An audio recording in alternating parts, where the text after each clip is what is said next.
చంద్రబాబు నాయుడు ఏ విధంగా అబద్దాలు చెబుతారో, ఏ విధంగా మభ్యపెడతారో కడప జిల్లా ప్రజలకు అంత అవగాహన లేదని, మా పాత చిత్తూరు జిల్లాలో తమకు తెలుసని పీలేరు మాజీ ఎమ్మెల్యే చింతల రామచంద్రారెడ్డి పేర్కొన్నారు. చంద్రబాబు నాయుడు 100 రోజుల పరిపాలనలోనే గ్రాఫ్ పడిపోయిందన్నారు. చంద్రబాబు నాయుడు ఇచ్చిన మహిళలకు ఉచిత బస్సు, ఉచిత సిలిండర్లు, ప్రతి నెల 1500 రూపాయలు, విద్యార్థులకు 15,000 ఇప్పటి వరకు లేవన్నారు. చంద్రబాబు నాయుడు అధికారంలోకి రావడానికి ఎన్ని అబద్దాలు చెప్పి ఓట్లు వేయించుకుంటారో అందరికీ తెలుసన్నారు. మా పాత చిత్తూరు జిల్లాలో మాకు తెలుసు చంద్రబాబు నాయుడు ఎన్ని అబద్ధాలు చెప్తాడు, ఏ విధంగా ఓట్లు వేయించుకుంటాడని చెప్పి. ఈరోజు భారతదేశంలో 100 రోజులు ఈరోజు మేము గ్రామాలు పోయినప్పుడు మాట చెప్తున్నాం, సార్ ఇప్పుడు ఎలక్షన్ పెట్టమని చెప్పండి.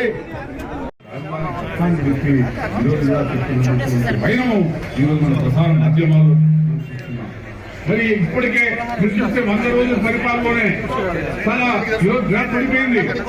ఈరోజు మోసపోయినాం, మీ పొరపాటు లేవు,